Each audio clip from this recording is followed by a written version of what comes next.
Hello everyone, praise the Lord Jesus. I hope all are fine. You shall know the truth and the truth shall set you free. John chapter 8 verse 32 में लिखा है कि तुम सत्य को जान लोगे और सत्य तुम्हें आजाद कर दे. Yes, dear friends, today we will be talking about the truth, that you must know the truth. यानी कि सच क्या है हमें जानना चाहिए. Today we shall be talking about the truth. These days people are spreading false teachings, fake teachings, lies, etc. यानी आजकल ऐसे बहुत सारे प्रीचर्स हैं जो फॉल्स प्रीचर्स फैलाते हैं, जो झूठ फैलाते हैं. ऐसा फर्स्ट जॉन चैप्टर 4 वर्स 1 में भी लिखा है. So they are preachers today who are giving false information. ऐसे बहुत सारे प्रीचर्स हैं जो फेक इन्फॉर्मेशन देते हैं, जो गलत इन्फॉर्मेशन देते हैं. But the Bible says you shall know the truth. And why they are doing all this? Just to fill their pockets और टू रन द बिजनेस. यानी जो फेक प्रीचर्स होते हैं ये अपने बिजनेस चलाने के लिए फेक इन्फॉर्मेशन देते हैं. Most of the time their information is wrong. But the Bible says that you should know the truth. You shall know the truth and the truth shall set you free. Which means तुम सत्य को जानोगे और सत्य तुम्हें आजाद कर देगा. But the truth is given in the Bible. And don't follow any teaching, follow Bible. यानी जो सत्य है वो केवल बाइबल हमें बताती है. तो हमें किसी और टीचिंग्स पे भरोसा नहीं करना, केवल बाइबल पे भरोसा करना है, केवल बाइबल को भी पढ़ना है और उसी को मानना है. The biggest teacher is the Holy Bible and the Holy Spirit. यानी कि जो सबसे बड़ा टीचर है हमारा वो है होली बाइबल और होली स्पिरिट. अगर आपको सीखना है तो बाइबल खोलें, उसको पढ़ें तो आपको सत्य अपने आप पता चल जाए. और दूसरा टीचर है हमारा होली स्पिरिट, यानी ईश्वर का पवित्र आत्मा. वो हमारी मदद करता है बाइबल को पढ़ने में, उसे समझने में और सत्य को जानने में. Now Bible is the word of God. यानी बाइबल को वर्ड ऑफ गॉड क्यों कहते हैं? कि वो स्वयं परमेश्वर के मुंह से निकला हुआ शब्द है. विच मीन्स जो एंटायर बाइबल है उसको वर्ड ऑफ गॉड कहते हैं. क्यों? क्योंकि वो परमेश्वर के मुंह से निकली थी और परमेश्वर ने नबियों के द्वारा बाइबल को लिखवाया. God used to talk to the prophets and God used to guide these prophets through his Holy spirit.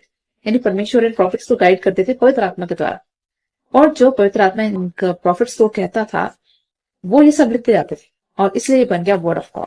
क्योंकि होली स्पिरिट ने प्रीचर्स को और प्रॉफिट्स को गाइड करा और उसके बलबूते पर वो बाइबल लिख पाए, इसलिए इसे वर्ड ऑफ गॉड है. Because it has been guided by the Holy Spirit. Bible is the word of God. It is eternal. यानी बाइबल बताती है जो word of God है वो eternal है, यानी हमेशा के लिए है. Heaven and earth will pass away, but my words will never pass. यानी जीसस कहते हैं कि आकाश और पृथ्वी भी टल जाएंगे लेकिन मेरा जो वचन है वो कभी नहीं टलेगा. यानी जो बाइबल में जो व्यवस्था लिखी हुई है, जो वचन लिखे हैं, बाइबल बताती है कि वो कभी नहीं टलने वाले. यानी कि स्वर्ग और पृथ्वी भी टल जाएंगे, समाप्त हो जाएंगे, नष्ट हो जाएंगे, लेकिन ईश्वर का जो वचन है वो हमेशा रहने वाला है. Matthew chapter 24 verse 35 में लिखा है His word stands forever. अगर आप यशायाह की पुस्तक देखें चैप्टर 40 वर्स 8 भी कहती है कि ईश्वर का जो वचन है वो अटल है और वो पूरा होकर रहेगा और वो स्थिर वचन है और वो हमेशा पूरा होता है और कभी अधूरा नहीं रहता. यानी आकाश और पृथ्वी भी टल सकते हैं लेकिन ईश्वर का जो वचन है वो सत्य है और वो कभी नहीं टलता. Bible says where the spirit of the Lord is there is liberty. यानी कि जहाँ पे होली स्पिरिट होती है वहां होती है आजादी. यानी जब हम पवित्र आत्मा को प्राप्त करते हैं तब हम आजादी का जीवन जीते हैं. Which means when we receive the Holy Spirit we become free and we live our life for freedom. और इसलिए बाइबल बताती है जहाँ आत्मा होता है वहां पे आजादी होती है. यानी where the spirit of the Lord is there is liberty. जब हम ईश्वर का पवित्र आत्मा रिसीव करते हैं तो हम आजाद हो जाते हैं. बहुत सारी चीजों से आजाद होते हैं, बीमारियों से आजाद हो जाते हैं, बंधनों से आजाद हो जाते हैं, कार से आजाद हो जाते हैं. हमें बहुत सारी चीजों से छुटकारा मिलता है जो बुरी चीजें होती हैं. और इसे लिखा है कि जब पवित्र आत्मा आता है तो हमें मिलता है छुटकारा. और इसे लिखा है where the spirit of the Lord is there is liberty. ऐसा 2 Corinthians chapter 3 verse 17 में लिखा है how much we need the Holy Spirit to be liberated. यानी एक आजादी भरा जीवन जीने के लिए हमें पवित्र आत्मा कितना जरूरी है कि जब तक हमें पवित्र आत्मा नहीं मिलेगा हम आजाद नहीं हो सकते. We need the Holy Spirit to free ourselves from bondage, from darkness.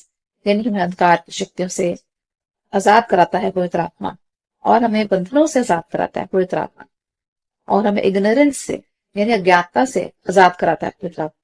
जब हम पे पवित्र आत्मा आता है तो वो हम आजादी भरा जीवन जीते हैं और तब इग्नोरेंस हट जाता है तो हमें रोशनी मिलती है, प्रकाशन होता है, हमें ज्ञान का प्रकाशन होता है और तब बंधनों से मुक्त हो जाते हैं हर तरह के बुरे पत्थर से. वो बीमारी भी हो सकती है, वो कोई बुरी आदत भी हो सकती है, वो कोई भी बंधन हो सकता है, वो दुष्ट आत्मा का बंधन हो सकता है या फिर वो किसी कर्जे का बंधन हो सकता है या कोई टेंशन है या कोई डिप्रेशन है. हर तरह के बंधन से आजाद होते हैं जब हमें होली स्पिरिट रिसीव होता है। Jesus, when he was before Pilate said, "Don't you know that I have got the right to crucify you or to release you?" यानी अब यीशु मसीह का जब ट्रायल चल रहा होता है, जब उनका मुकदमा चल रहा होता है, जब वो पायलट के सामने खड़े होते हैं और पायलट उनको सेंटेंस सुनाने वाला होता है, तो वो कहता है कि क्या तुझे नहीं पता कि मुझे अधिकार है तुझे क्रूस पे चढ़ाने का भी और तुझे बरी करने का भी, which means I can even release you और I can even punish you और क्रूसिफाई यू, जैसे जॉन चैप्टर 19 वर्स 10 में लिखा है। क्योंकि पायलट जो होता है बड़ा इरिटेट हो रहा होता है, क्योंकि जीसस उसके किसी भी सवाल का जवाब नहीं दे रहे होते, तो जीसस शांत खड़े होते हैं, तो इरिटेट हो जाता है। वो कहते तुम सही से उत्तर दो, क्या तुम नहीं जानते कि मुझे अधिकार है कि मैं तुम्हें क्रूस पे भी चढ़ा सकता हूँ, तुम्हें रिलीज भी कर सकता हूँ, तुम्हें बरी भी कर सकता हूँ, तो तुम ठीक ठीक जवाब दो ताकि मैं तुम्हारी मदद कर सकूं। तो जीसस उसे कहते हैं, I have come to testify the truth, यानी जीसस कहते हैं मैं सत्य की गवाही देने आया, and you shall know the truth, और जीसस कहते हैं तुम भी सत्य को जानोगे। जॉन चैप्टर 18 वर्स 37 में लिखा है। फिर पायलट पूछता है व्हाट इज ट्रूथ, यानी पायलट पूछता है कि सत्य क्या है, ऐसी कौन सी सच्चाई है जो जीसस छुपा रहे हैं। ऐसा पायलट पूछता है व्हाट इज ट्रूथ, यानी जीसस कहते हैं मैं सत्य की गवाही देने आया, तो पूछता है व्हाट इज ट्रूथ। ऐसा जॉन चैप्टर 18 वर्स 38 में लिखा है। लेकिन जीसस उसका जवाब नहीं देते क्योंकि उनको पता था उनको क्रूस सहना है। And what is truth that Jesus is talking about here, यानी आज जीसस किस ट्रूथ के बारे में बात कर रहे हैं। वो कह रहे हैं कि मैं सच्चाई की गवाही देने आए, I have come to testify the truth. And Pilate is asking what is truth, Pilate पूछ रहा सच क्या है। Truth is Jesus is son of God, Yeshu Masih खुदा के बेटे हैं, ये सबसे बड़ी सच्चाई है, और इसी की गवाही यीशु मसीह देने आए। यीशु मसीह दुनिया को बताने आए थे कि वो परमेश्वर के बेटे हैं। Truth is that Jesus is Son of God. It is very essential to know that Jesus is Son of God. हमारे लिए बहुत जरूरी है ये जानना कि यीशु मसीह स्वयं खुदा के बेटे हैं। First John chapter 4 verse 14 में लिखा है, And he who acknowledges that Christ is Son of God is from God. ये बात बताती है कि जो इंसान इस चीज को स्वीकार करते हैं कि यीशु मसीह खुदा के बेटे हैं, वो इंसान खुदा की तरफ से आया है, दुनिया में वो खुदा का बेटा है, वो खुद खुदा का मनुष्य है। First John chapter 4 verse 15 में लिखा है कि if we acknowledge Christ as Son of God, we are from God, यानी हम परमेश्वर से उत्पन्न हुए हैं, और इसलिए हमें इस चीज को acknowledge करना चाहिए कि जीसस खुदा के बेटे।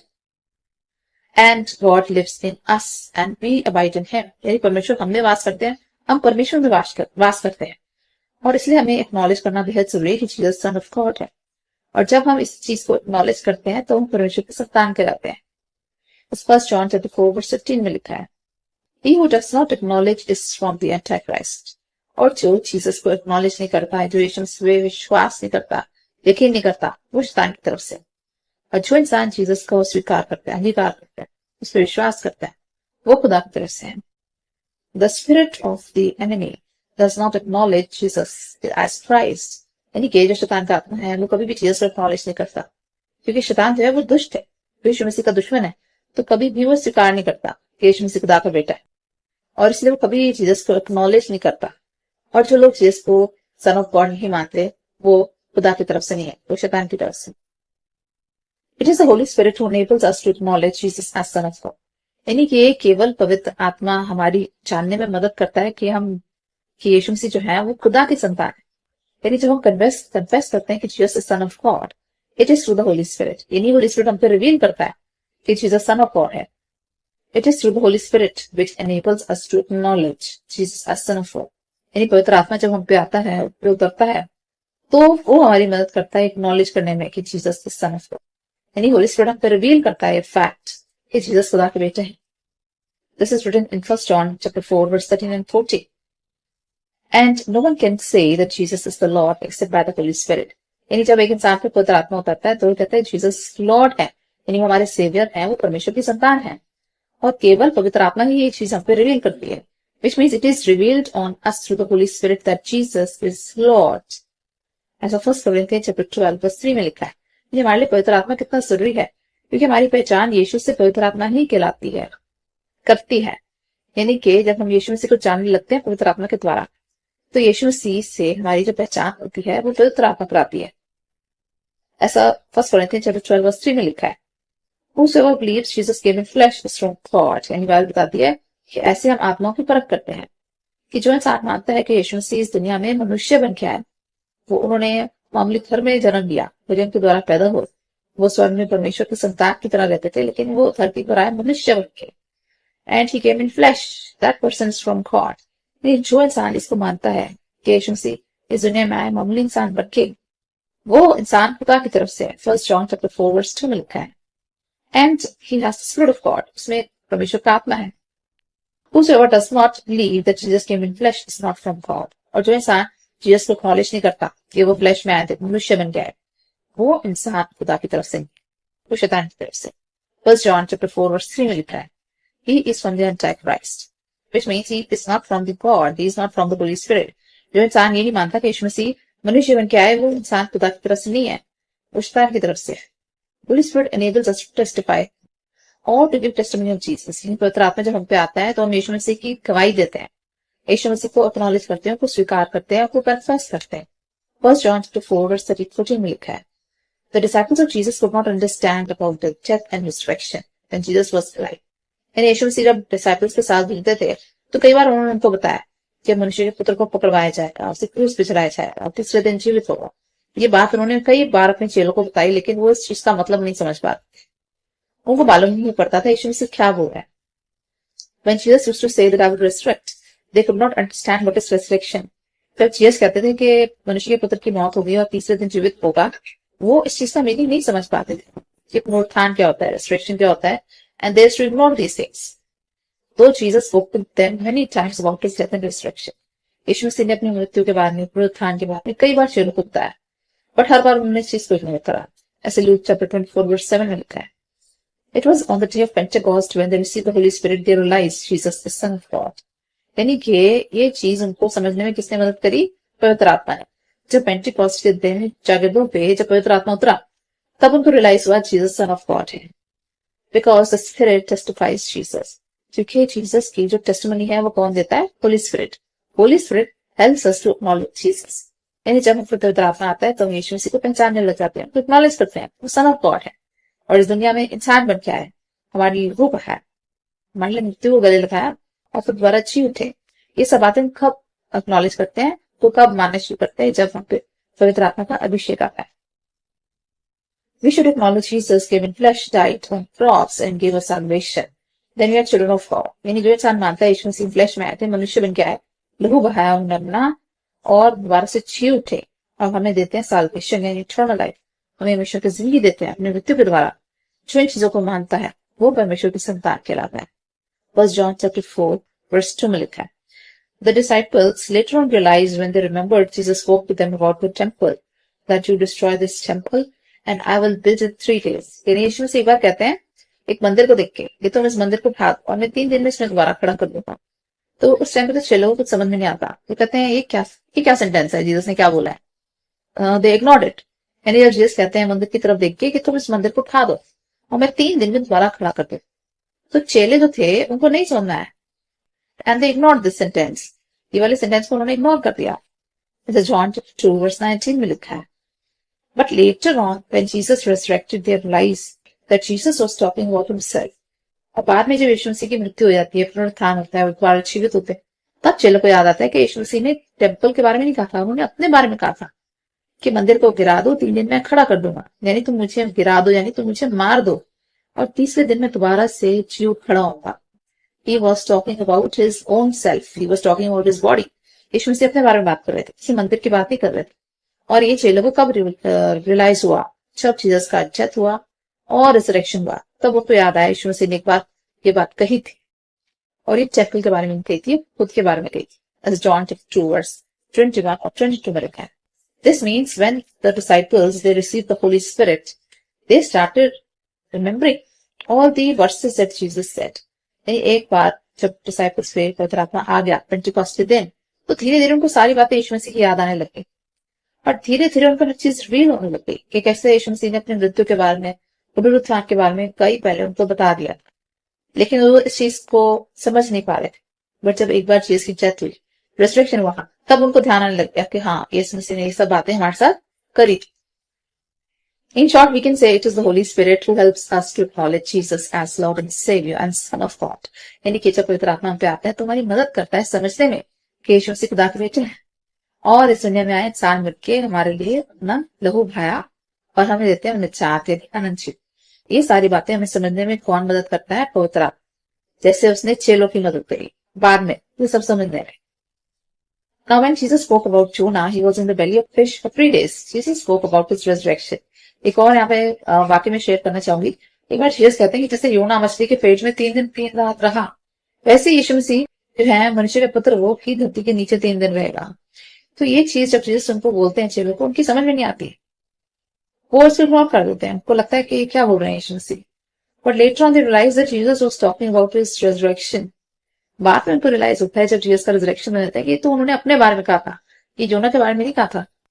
ये वो अपने तरफ पॉइंट आउट कर रहे थे कि जैसे जोना मछली के पेट में 3 दिन 3 रात रहा, वैसे यीशु मसीह भी धरती के नीचे रहेंगे और दोबारा से जी उठेंगे। मैथ्यू चैप्टर 12 वर्स 40 में लिखा है। तो ऐसी कई सारी बातें थी जो जीसस चेलों से करते थे, जो उस टाइम तो नहीं समझ में आती।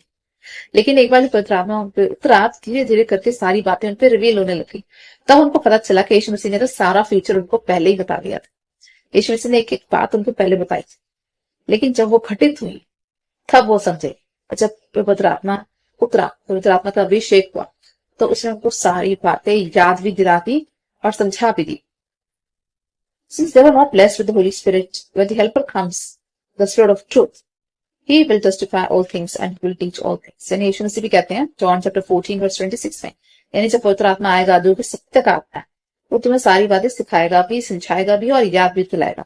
जीसस चेलों से कहते हैं कि अभी तुम कुछ समझ नहीं पा रहे, अभी तो मैं जैसे तुमको कुछ बोलता हूँ तुम इग्नोर कर देते हो, but once you see the Holy Spirit, when the helper will come, counsellor will come, he will tell you all things, he will remind you all things, he will teach you all things. यानी कि जब पवित्र आत्मा आएगा वो सारी बातें तुम्हें याद कराएगा कि जो जो यीशु मसीह ने कहा था अपने मृत्यु और पुनरुत्थान के बारे में, वो एक एक करके सब चीजें याद दिलाएगा और वो सिखाएगा और समझाएगा।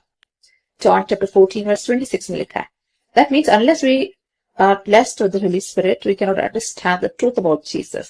यानी हमारे लिए पवित्र आत्मा रिसीव करना कितना जरूरी है, क्योंकि पवित्र आत्मा हम पे जीसस को रिवील करता है और जीसस के बारे में सारे ट्रुथ्स हमको सिखाता है।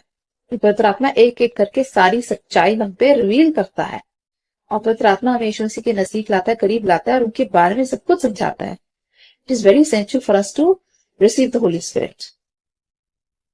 Now at the Pentecost, disciples received the Holy Spirit, which enabled them to preach the word of God.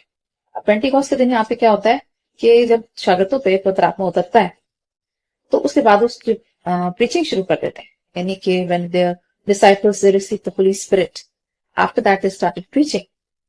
The Holy Spirit enabled them to preach the word of God very boldly. यानी कि उससे पहले शागिर्द डरते थे। एक बार जब उन पे पवित्र आत्मा उतरा पेंटिकॉस्ट वाले दिन, उसके बाद वो बोल्डली प्रीच करने लग गए। विच मीन्स उसके बाद उनको इतनी ज्यादा सामर्थ मिली, इतनी ज्यादा शक्ति, इतनी ताकत मिली कि वो खुले आम बाइबल को प्रीच करने लग गए।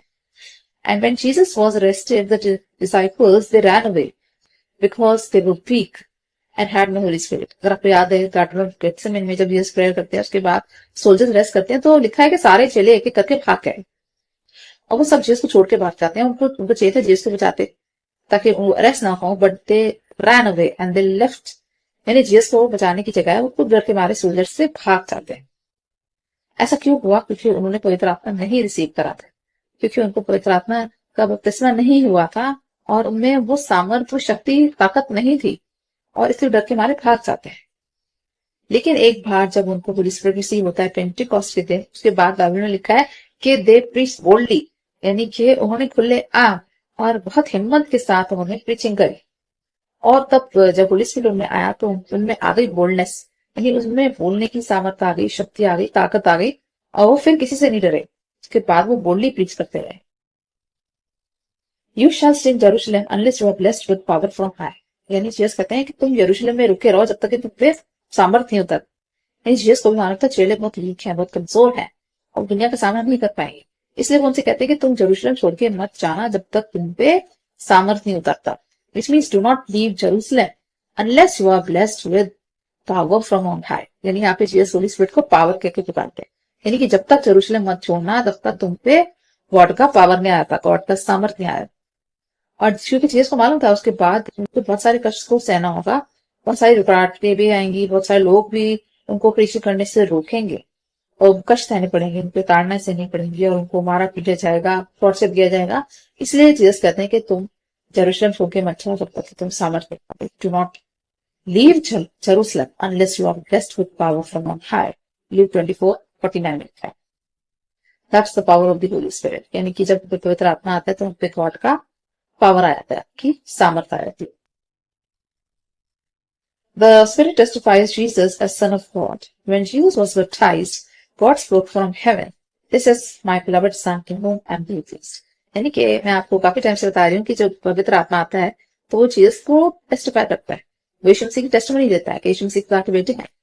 और ऐसा वाकई जब भी हुआ था, जब जीसस का बैप्टिज्म होता है तो जब जीसस पानी से निकलते हैं बपतिस्मे के बाद, तो स्वर्ग खुल जाता है और स्वर्ग से एक डव आता है जो कि पवित्र आत्मा होता है, वो जीसस पे आकर ठहर जाता है और स्वर्ग पर से आवाज आती है, this is my beloved son in whom I am well pleased, यानी कि ये मेरा बेटा है और उससे मैं बेहद प्रसन्न हूँ। उस दिन क्या हुआ था, पवित्र आत्मा ने और पिता परमेश्वर ने जीसस का टेस्टिमनी दिया, यानी कि उन्होंने लोगों को बताया कि जीसस सन ऑफ गॉड है। और पवित्र आत्मा एकदम से आके जीसस के ऊपर बैठ जाता है, विच मीन्स लव के फॉर्म। इसका मतलब क्या होता है कि पवित्र आत्मा ने जीसस को रिवील करा दुनिया पे कि वो सन ऑफ गॉड है, और इसलिए स्वर्ग से पिता परमेश्वर की आवाज आती है कि मेरा बेटा है और इससे मैं बेहद प्रसन्न हूं। This shows God and the Holy Spirit they reveal Jesus to us. जब पवित्र आत्मा हम पे आता है तो वो जीसस को हम पे रिवील करते हैं कि जीसस सन ऑफ गॉड है, वो जीसस की हमें पहचान बताते हैं। God spoke from heaven, this is my son in whom I am well pleased. And the dove came and rested on Jesus. God and Holy Spirit acknowledged and testified Jesus is son of God. यानी यहाँ पे ये परमेश्वर और का पवित्र आत्मा उस टाइम पे जो लोग होते हैं उनके टेस्टिमनी देते हैं, रिवील करते हैं कि यीशु मसीह खुदा के बेटे हैं। मैथ्यू चैप्टर 3 वर्स 16-17 में लिखा है, Now we have to believe in Christ and then we are blessed with the Holy Spirit. यानी जब तक हम ईश्वर में विश्वास नहीं करेंगे, गॉड हमें पवित्र आत्मा नहीं देंगे। इसके लिए हमारा फेथ, हमारा ईमान बहुत होना चाहिए। रेवलेशन चैप्टर 19 वर्स 10 में लिखा है, the testimony of Jesus is the spirit of prophecy. यानी कि अगर आप प्रकाशित वाक्य पढ़ें तो उसमें लिखा है testimony of Jesus is the spirit of prophecy.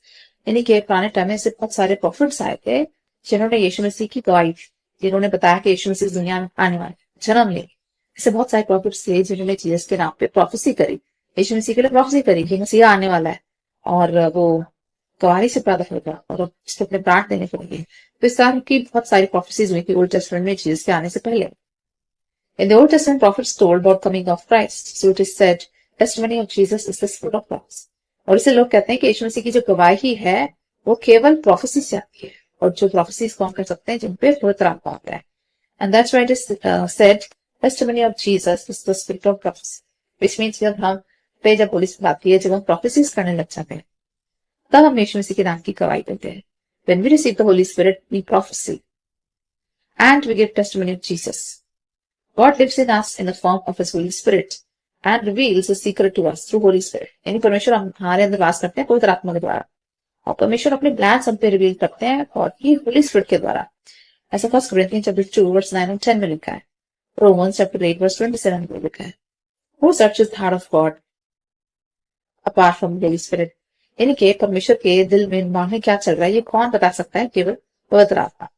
जैसे 2 Corinthians chapter 2 verse 11 में लिखा है, And that's the Holy Spirit. And who knows the deepest plans of God? He is Holy Spirit. और परमेश्वर के जो प्लान्स हैं, उनकी जो योजनाएं हैं, ये कौन जानता है? ये भी पवित्र आत्मा जानता है। यानी पवित्र आत्मा जो है वो गॉड का आत्मा है और वो जानता है गॉड के दिल में कौन से प्लान्स, गॉड के दिमाग में क्या चल रहा है, उनके दिल में क्या चल रहा है, उनके फ्यूचर को लेके क्या प्लान्स है, ये सब चीजें कौन जानता है? पवित्र आत्मा। यानी Holy Spirit knows everything about God because it is the Spirit of God. Who knows the deepest plans of God except the Holy Spirit? यानी के पवित्र आत्मा को गॉड के प्लान्स पता है। 2 Corinthians chapter 2 verse 10 में लिखा है, And it searches the heart of God. और जो पवित्र आत्मा है, परमेश्वर का दिल में क्या चल रहा है, दिमाग में क्या चल रहा है, उसको टटोलता है। ऐसा 2 Corinthians chapter 2 verse 11 में लिखा है, And when we receive the Holy Spirit reveals His plans to us. और जब हमको पवित्र आत्मा आता है, पवित्र आत्मा का अभिषेक होता है, तो वो गॉड के प्लान्स हम पे रिवील करते हैं, क्योंकि केवल पवित्र आत्मा जानता है गॉड के दिल में कौन सा प्लान चल रहा है। तो जब हम पे पवित्र आत्मा आता है, when we receive the Holy Spirit, it reveals the plans of God to us. यानी पवित्र आत्मा हमें ईश्वर के सारे प्लान्स के बारे में, योजनाओं के बारे में बताते हैं। When we receive the Holy Spirit, it reveals His plans to us, and that is a prophecy. और इसी को हम prophecy भी कहते हैं कि जब हम पे पवित्र आत्मा आता है, वो हमें अपने प्लान्स बताता है, गॉड के क्या प्लान्स है हमारे लिए, और ये एक तरह की प्रोफेसी होती है। This is kind of prophecy. 2 Corinthians chapter 2 verse 10 में लिखा है, कैसे पवित्र आत्मा हम पे गॉड के प्लान्स को रिवील करता है कि परमेश्वर के लिए आपके पास ये योजना है। और ये चीज जो होती है कि परमेश्वर के प्लान जब हम पे रिवील होते हैं तो वो एक तरह की प्रोफेसी होती है। सेकंड कोरिन्थियंस चैप्टर 2 वर्स 10 में लिखा है, Holy Spirit enable us to prophecy which is one of the gifts of Holy Spirit. और आपको याद है कि पवित्र आत्मा के जो 9 वरदान है उसमें से एक वरदान प्रोफेसी भी है, यानी भविष्यवाणी करना। It is one of the gifts of the Holy spirit. परमेश्वर ने हमें बहुत सारे गिफ्ट्स दिए हैं, बहुत सारे वरदान दिए हैं, जिसमें से एक वरदान जो है वो है prophecy. So it is Holy Spirit who enables us to prophesy. It is one of the gifts of the Holy Spirit. Prophecy यानी भविष्यवाणी करना, ये एक पवित्र आत्मा का वरदान है। 9 वरदान है। 1 Corinthians chapter 12 verse 10 में लिखा है। So when you receive the Holy Spirit, you tend to prophesy. यानी जब हम Holy Spirit receive करते हैं तो हम prophecies करते हैं। तो God के plans सब पे रिवील होते हैं, वो एक तरह की prophecies होती हैं। Jesus said, I am the way, the truth and life. No one comes to the Father except through me. यानी यहाँ पे जीसस कहते हैं कि मार सकते जीवन में ही और मेरे बिना पिता के पास कोई नहीं जा सकता। यानी यीशु मसीह कहते हैं अगर किसी को पिता के पास जाना है तो उसे मेरे थ्रू जाना होगा। Which means Jesus is the only way to heaven.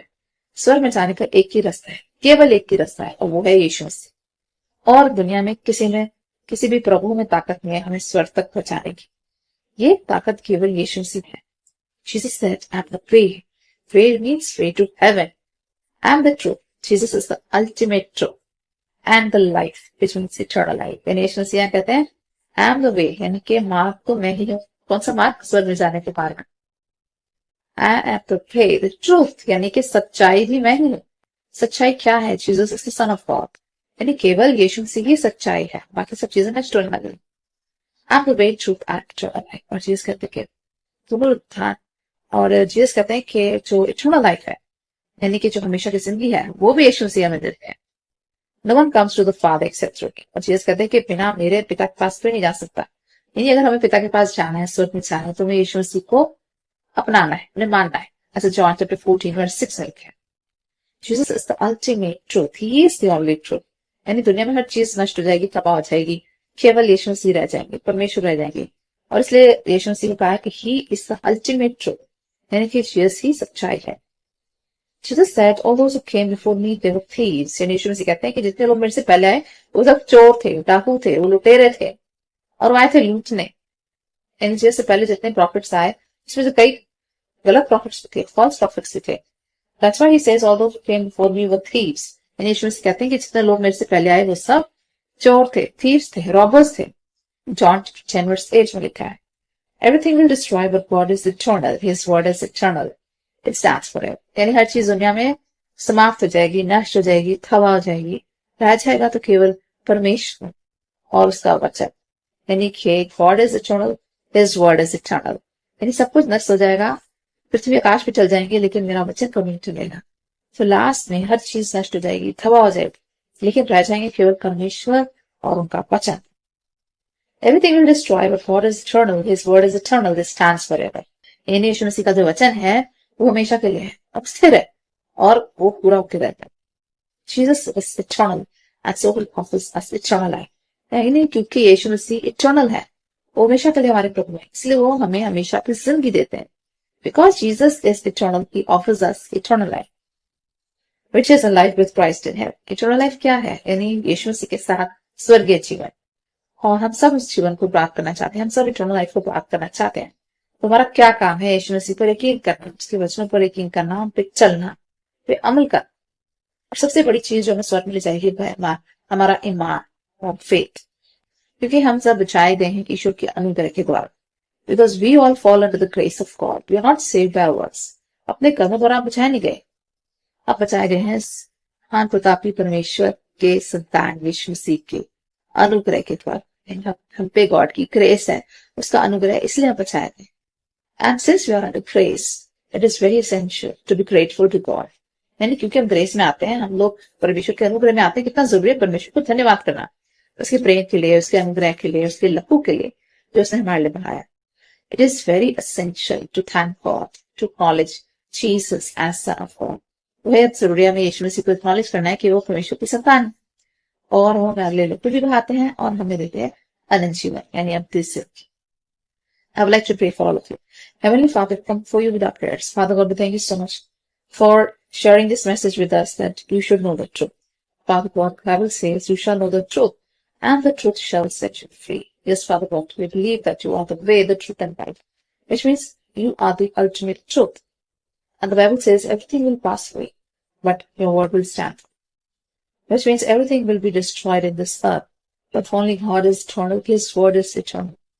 Father God, we thank you so much for all the blessings that you have given us today. We thank you, Father God, for the children who are preparing for the exams. Help them to pass in their exams. Pray for all those who are seeking jobs. Bless them with new jobs. We pray for everyone from the middle age to old age people that you will bless them with good health and long life. We pray for all the needy people, sick people, that you bless them with supernatural healing. Father God, we pray for everyone who is in need. We pray for all those who are in depression, sadness, and sorrow. We pray for everyone, Father God, that you're going to bring them out of their own bondages and their clutches, that you're going to free them from the clutches of the devil. Father God, we pray that you're going to help everyone who is sad, depressed, who's lonely, who's helpless. Father God, we pray that you're going to help them out of all their mental problems. We pray for all those people who are underprivileged, that you're going to bless them with all the blessings. We pray for orphans, for the widows. Pray for everyone, God, that you're going to bless each one of us. Father God, we seek your Holy Spirit, we seek your gifts in this night. Enable us to pray, to read scriptures, and to come closer to you, so that our lives will be blessed. We give all glory and honor to just as prayer through Jesus Christ, Lord. I hope this message will be a big blessing for all of you. So always remember that God is with you always. He is the ultimate truth. And the Bible says you shall know the truth and it will set you free. And what is the truth? That Jesus is Son of God. And once you acknowledge Jesus as Son of God, He will open doors for you. He will straighten all the crooked path in front of you. And He will pour blessings on you. Take care. Bye-bye.